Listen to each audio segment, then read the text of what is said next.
Friends, what can I tell you?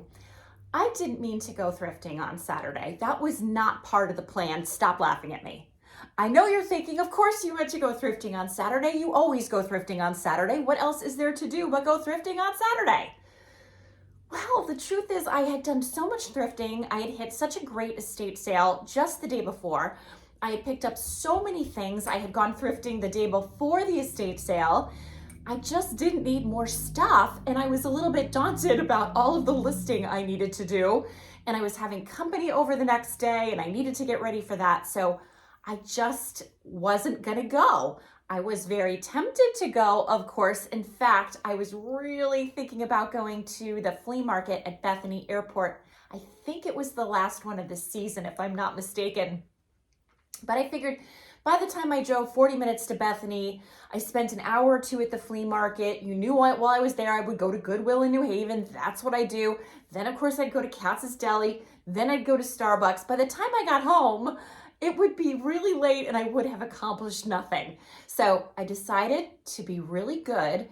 And instead of doing thrifting like a naughty thrifter, I was going to take care of all of my chores and get caught up on all of my work, and that was the plan, I swear. So I was innocently on my way to Stu Leonard's, not a thought of thrifting in my head. Ooh, Wilson just appeared. When suddenly I saw a tag sale sign. Now, this was on my very own road. It wasn't super close to my house. It was down the road a fair bit from my house, not walking distance by any means, but a 3-minute drive maybe.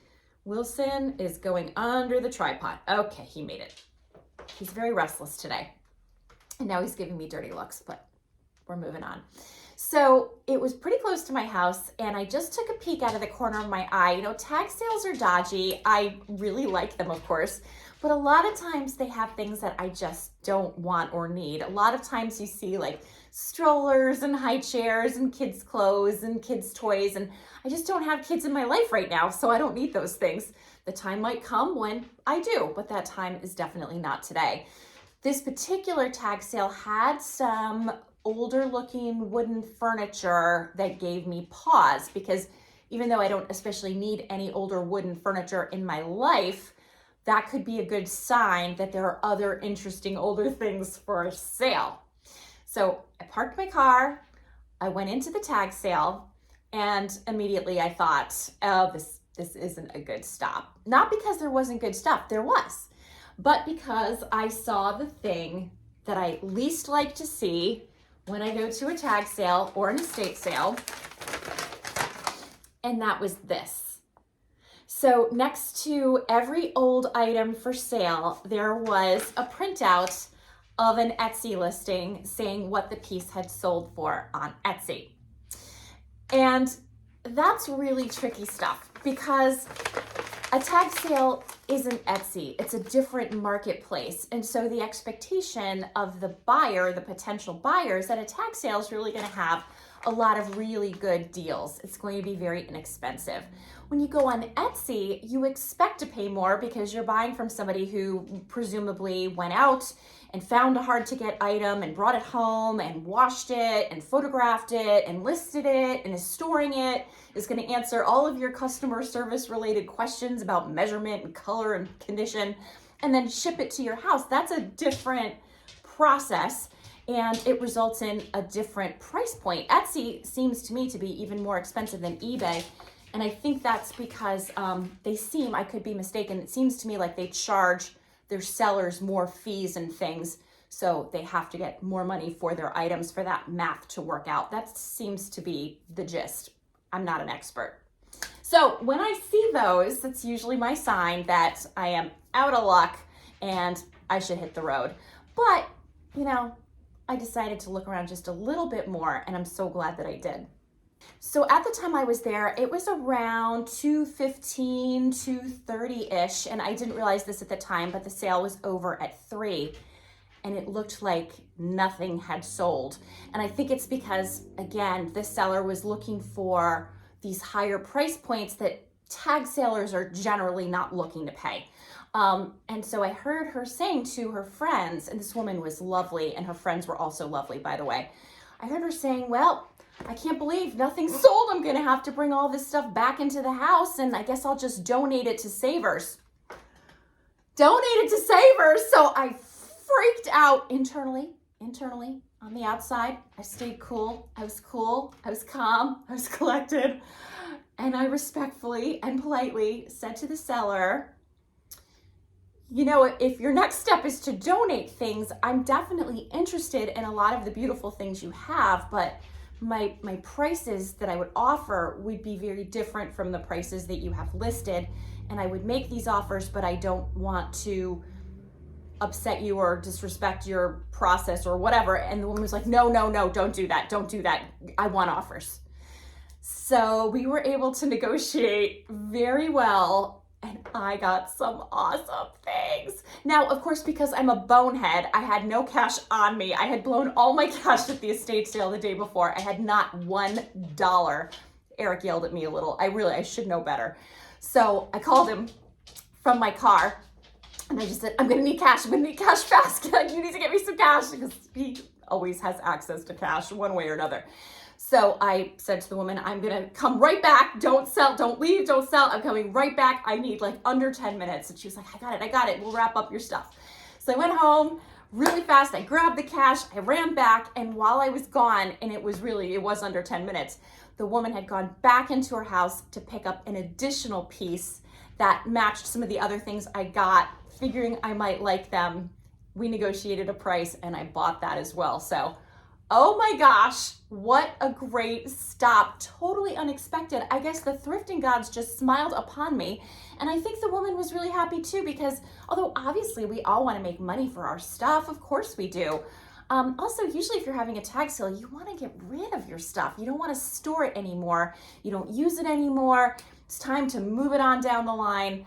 And I can appreciate having done a tag sale twice in the past. It's a lot of work. You do not want to bring that stuff back in the house and then load it in your car and then give it to a place like Savers. That is just a bummer all around. So anyway, enough of my chit chat. Let me show you what I bought. Okay, so I bought two things right off the bat. Actually, I bought them before I even made offers for the other things. So she wanted $5 each for 2 bedspreads, and I started looking at them, and she said to me right off the bat, you can have both for $5. So I was like, sold.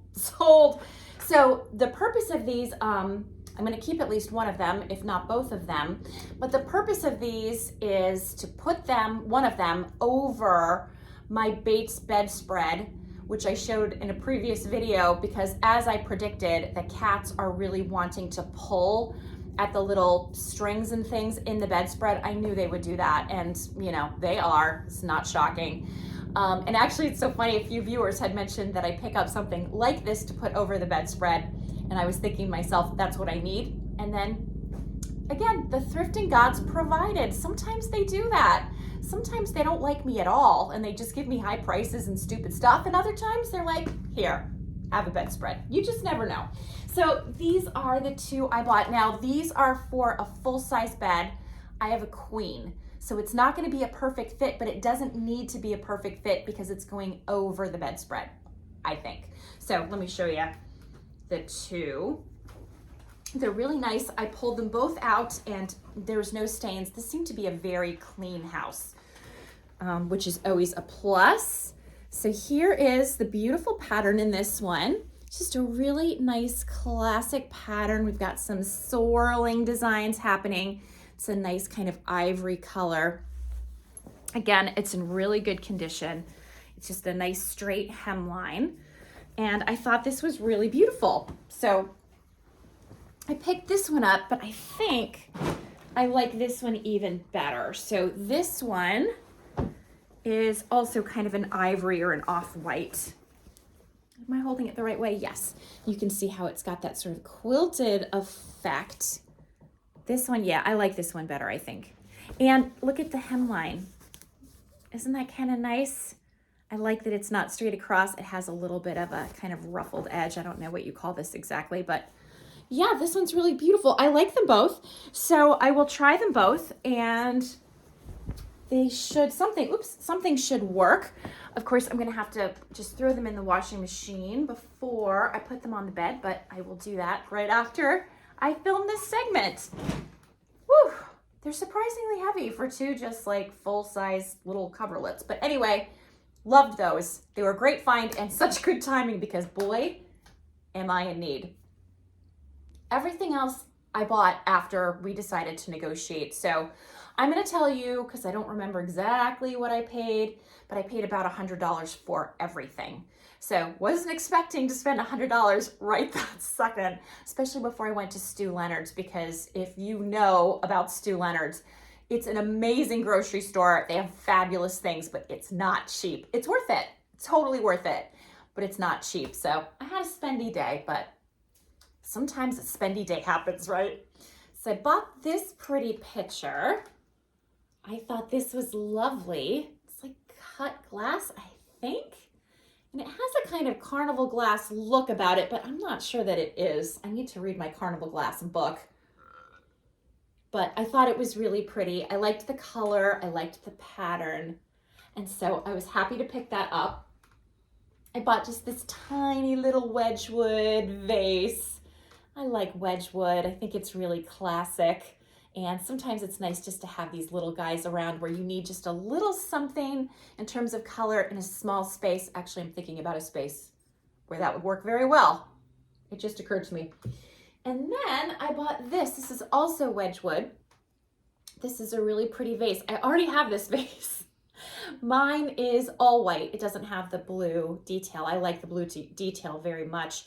And mine is so funny because I picked it up at a clean out that I was very lightly helping Eric with like years ago, probably 7 years ago. And I almost didn't bring it home because it had a hairline crack right down here. It went pretty far down and I thought, oh, it's probably not gonna make it, but it's free, so I'll keep it. I've used that vase over and over and over and over and over again. It's just a great size for a lot of things and it's never spilled a drop of water. So this one is even better because it doesn't have a crack in it. So I don't know if I'm gonna keep this one or sell it because I have a companion piece for it, but happy to have it. So next up, I found two fabulous pottery mixing bowls. These look like old guys, and one of them is the biggest mixing bowl I've ever seen. I am so not shipping this on eBay. And by me, I mean Eric. This will go on my store because this would be $10 million to ship. And of course, if anybody watching this wants to do a local pickup, just let me know. I would certainly sell it that way. Oh my goodness, this guy is huge. So this is the mixing bowl I picked up. It is so large. It's in really good shape. There's no cracks, there's no nicks, there's no dings, there's nothing on the back, and that often will deter me from buying something, but not a mixing bowl. It's not at all uncommon for mixing bowls to not have back stamps, but I thought this was a great big piece. I love this. Oh my goodness, it's heavy. And then I bought a smaller one that she was actually selling them together as a set. So this one is more compact. It's got this great kind of sandy color and a subtle kind of striped effect or banded effect. This one does have some kind of writing. It just says made in USA. So I thought those were great. I think mixing bowls have an incredible vintage charm, which is why I've picked up so many over the years. They just look wonderful. They look great on a table. They look great in a cabinet, on a shelf. They're just really nice, hardworking, versatile pieces. So it was fun to find those. But now we're getting to my very favorite purchases from this sale, which is really saying something because I love the things I already showed you. But I loved this fabulous covered dish. So this is a great serving piece in a classic. I know a lot of people call this pink and white. I've always thought of it as red and white, but I suppose it really is pink and white. It's got a great scene on it. Lots of wonderful details. I love the top. It's in perfect condition. I'll show you the inside so you can really see the scene. It is fabulous, and there's details all around the sides. Such a beautiful piece. And this is Tonquin Royal Staffordshire Dinnerware by Clarice Cliff, made in England. I love, love, love to find Clarice Cliff. It is one of the things that makes my heart sing when I'm out and about thrifting. So I am so excited to have this one. I think it is so fabulous, but there's more. So to show you the rest, I think we're gonna go to the dining room table. Hang on one second. This is not a Clarice Cliff dinnerware piece. This is our dog, Wilson.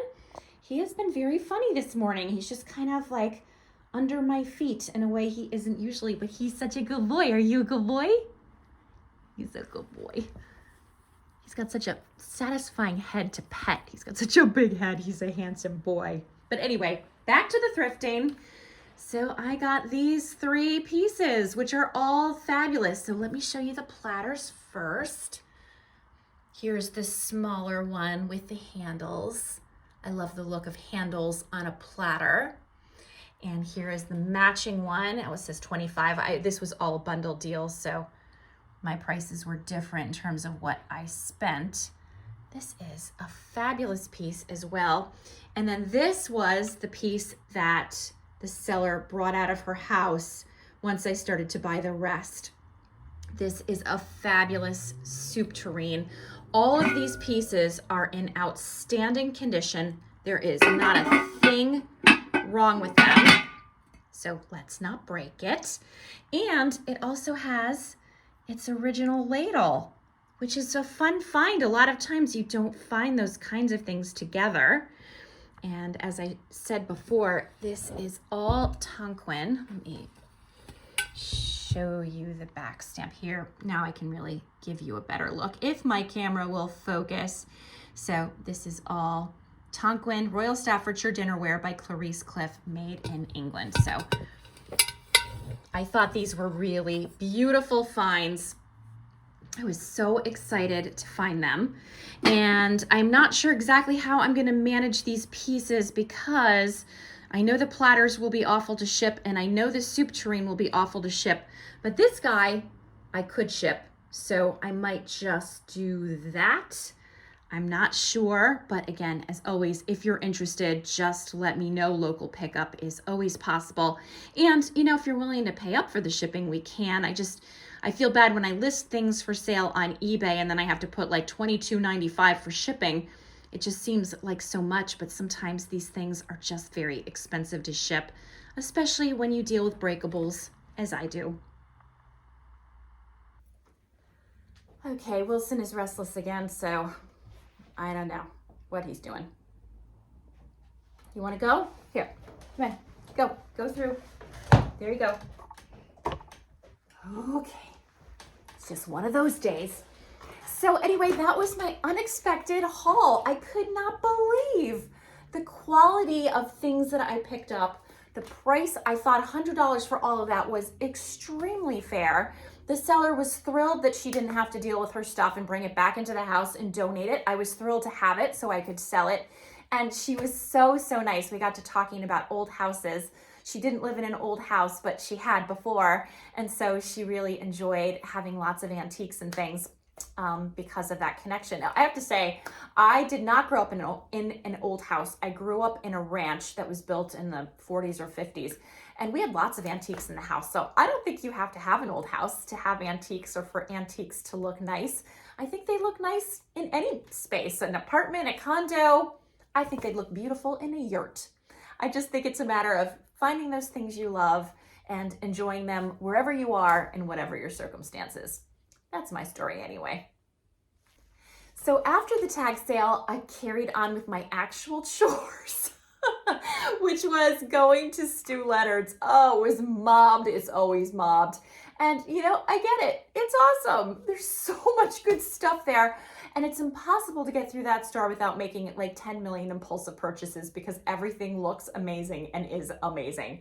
So I bought all the things that I needed for the next day and I picked up something for dinner. And then I went to Stop and Shop because while Stu Leonard's is awesome, they don't have like every single thing on your shopping list. You invariably need to, go to an additional store to get the rest of what you need. So I went to Stop and Shop and then I came home. I showed Eric my finds. He was very impressed. We had a light dinner and then we actually had a party to go to. It was like a kind of Oktoberfest fire pit with a live band kind of party. We had to really summon our energy for that. You know, we really don't tend to go out like later at night. It's like so boring, right? Honestly, I was like that even when I was younger. Kind of once I'm home, I like to be home. We are definitely homebodies. But it was a fun party. It was nice to talk to everybody. The food was amazing. The band was incredible. And so we were there about 2 hours and then we headed home again. So the next day I was really busy because I was cooking brunch for my brother Jay and his wife Meredith, and I adore them both. What's a little bit tricky about entertaining for them is that we always end up doing brunch. Brunch is my very favorite meal to cook, hands down. I love brunchy food. And Jay works as a music director for a church in Wallingford. So he has church services. He has an early one and then one that follows. And then he often has other things going on right after the church service. So in this case, he had choir practice. And then he comes over, which is great. But the thing is, you never know like exactly the time. So it could be noon, it could be 1, it could be 1:30. I mean, he's working. So he comes when he does, and that's the deal, which is extremely reasonable and fair. And I had zero problem with it. This day, however, he got out really early because nobody showed up for choir practice. It was a kids' choir. So, you know, kids sometimes have other things going on. So he ended up coming at like 11:30. So, I wasn't quite ready for that, but I made it work. Anyway, I thought you might get a kick out of seeing some of the things that I made that day. So check this out. I've decided to make Julia Child's apple crepes, among other things, for brunch today. So I'm going to take out my trusty Julia Child's cookbook, which has been chewed by hyenas and splattered on and stepped on and God knows what else, and try to see if we can create something edible. Right, Wilson? There he is. All right, so to get started, I'm going to, of course, peel my apples. I want 6 to 8 apples for this particular recipe. So we're just gonna take care of all of the prep work in advance, because at the end of the day, this recipe is essentially an assembly job. And that's exactly how I like my recipes. I am not a confident cook, and I don't cook all that often. So now I'm just quartering them so I can easily take out the core. And once I get all of that done, I'm going to thinly slice these apples so I can move them forward to the next step in the recipe. As you can see, I'm just throwing them in this bowl until I start to add some additional ingredients.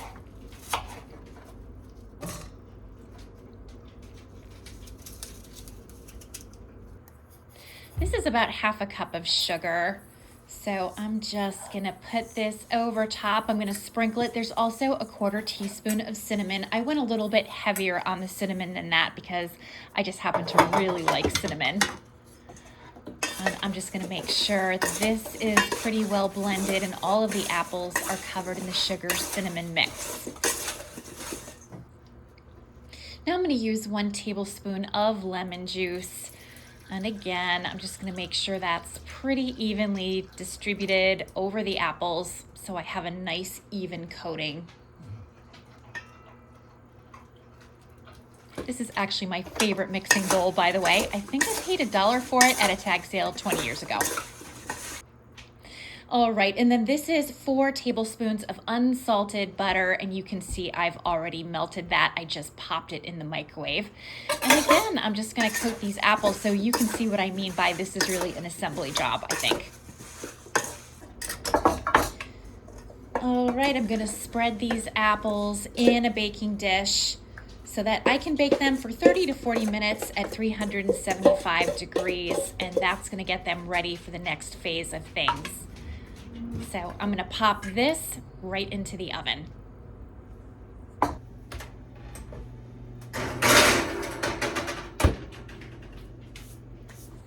Now I'm gonna make the crepe portion of this recipe, starting with a cup of flour,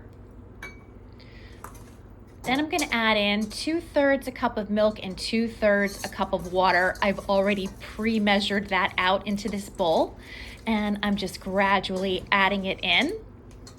And now I will add 3 eggs.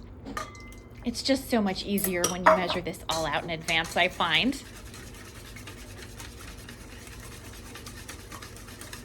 I'm gonna add a pinch of kosher salt.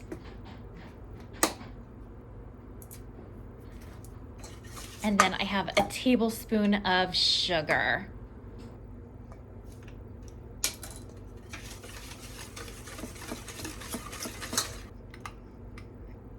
And I have 6 tablespoons of clear melted butter. So that just went into the bowl. And again, I'm gonna give it a good mix.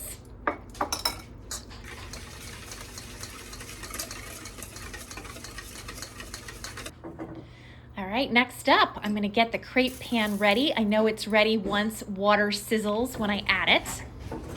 And I put in a little bit of butter. It's a little too much. I'm supposed to brush it on, but I could not find my brush, so I'm just doing my best.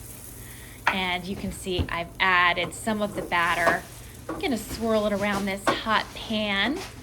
And when the batter just starts to bubble on the bottom, I'll know that it's ready to flip. I know it looks like my pot holder is close to the flame, but that's just a trick of the camera. And there it is. Now I just need about 4 to 6 of these crepes. And there they are. I was able to get 7. And you can see they're not perfect. They don't need to be. And here are the ingredients for the egg frittata that I'm also gonna make to go with it. So this is the fun part. I'm gonna take the crepes that have now had a chance to cool, and I'm gonna add the baked apple slices into them. It's very hot, so obviously I don't wanna burn myself, but essentially I'm gonna add some of these baked apples to each crepe. I'm gonna overlap them, and then when they're all ready, I'm gonna pop them back into the oven for just a few minutes, just so everything kind of coalesces. And once that's all set, I'll finish up my frittata.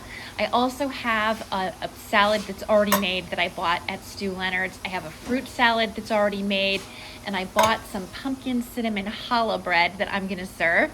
And that's really gonna be the extent of my brunch. Very easy, very yummy, and I think everyone's really gonna enjoy it. So this goes back in the oven. And here's the frittata before I bake it. It's got asparagus and goat cheese, of course, lots of milk. The apples are ready. It's all looking good. I finished the food just in the nick of time because Jay and Meredith just arrived. And Indy took one look at Jay, who is 6'4", and decided that he was the tallest human that Indy had ever seen, and therefore Indy needed to climb him like a mountain. So Indy's standing on top of Jay's head, and he's having a grand old time. Jay fortunately loves animals and is being a great sport about it.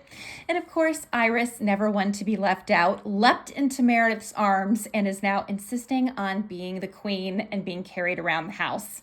So they're having lots of fun, and we're going to enjoy these animals until I get all of the food on the table, which should take me about 10 minutes or so. Brunch is served. I've got everything out. I'm also using some of the china that I recently picked up at an estate sale. It's all going to be for sale. I just thought it would be fun to enjoy it for today. So, as Julia Childs would say, bon appetit. We finished eating, and I've just brought out the huge set of Lincoln Logs I recently picked up at an estate sale. So we're basically reliving our childhood. Actually, Jay is 10 years younger than me. Although we grew up in the same household, we have memories of different toys. I mostly played with Lincoln Logs at our grandparents' house, but he doesn't recall playing with them at all. He was more of a Lego guy. All of this Lincoln Log action is making me wonder about the history of Lincoln Logs, so I did a bit of research, and here's what I found. Lincoln Logs were invented by John Lloyd Wright, the second son of famous architect Frank Lloyd Wright. I did not know that, did you? They were invented around 1916, so they've been around for over 100 years. John was reportedly inspired by the architecture of the Imperial Hotel in Tokyo, which was designed by his famous father. The foundation of the hotel was made with interlocking log beams to make it earthquake-proof, and this became the basis for Lincoln Logs. The original set was made of redwood and included instructions for building Uncle Tom's Cabin as well as Abraham Lincoln's cabin. Lincoln Logs are believed to be the first toy to be marketed for both boys and girls. In 1999, Lincoln Logs and John Lloyd Wright were entered into the National Toy Hall of Fame. Well deserved, if you ask me. As with most things, Lincoln Logs are now made entirely in China. Anyway, we had a great time playing with this set, and we're not going to talk about all of the mouse poop that came out when I tipped the container over. That's what vacuums are for. It's all going to be fine. I'm going to wash my tablecloth 20 times, and we'll forget that it ever happened. So we had a great time with Jay and Meredith. It was really nice to see them. We try to get together from time to time, but it's always hard to coordinate busy schedules. We did have a bit of a crisis. Everything's fine. But the crisis was I stupidly decided to light actual candles for the dining room table because we were sitting right there and the cats were nowhere in sight, and I thought it would be fine because we were closely supervising it. What was I thinking? So of course I stepped away from the table for 2 seconds and Indy, the nutty ninja, went jumping on the table and caught his tail on fire. He literally caught his tail on fire. Oh, and here he is. He knows I'm talking about him. He caught his tail on fire. What? So my sister Meredith was right there when it happened. She said it happened so fast, and that's how he rolls. He's fast. She grabbed him. She snuffed out the flame on his tail, and she ran him into the kitchen and plopped him in the sink and was rinsing off his tail to make sure the actual tail didn't get burned. Oh my goodness. Now, Indy didn't mind being put in the sink. He didn't mind the water. He just loves attention. He was all about it. He was having a fine time. And it didn't touch his actual tail, just the fur, the tip of the fur on his tail. And yeah, it burned off all right. And boy, did it smell. Wow. So you can't really tell. I'll show you if he lets me. I don't know if he will let me. Here is the tip of his tail. So you can't really tell, but you see how you get these longer pieces? This short little section that's blunt, that's the section that burned. So, whoa, but he was okay. The tablecloth was okay. Obviously, I care more about my cat than the tablecloth. The cat was okay. The tablecloth was okay. Everybody was okay. The candlesticks didn't break. Meredith was a little traumatized, but she acted fast. God bless her. And yeah, it gave us quite an anecdote for the day. So no more candles. And really, honestly, oh, I should know better than that. But we all made it through. Thank goodness. So that's what I have for you today. A little bit of cat-related mayhem as always. An unexpected thrifting trip. A little bit of cooking and entertaining and table setting. We've got it all going on. A romantic cat staring me down. Hello. Got some purring happening here. A restless dog. I mean, what else do you need? I've got it all happening here at Worthington Home. So I hope you enjoyed this video. If you did, please hit like. Please subscribe if you haven't already. I hope you're having a great day. I hope you have a creature in your life who's as romantic as this guy. See, he forgives me for the candle mishap, thank goodness. I hope you have a great day, and I hope to see you next time. Bye for now.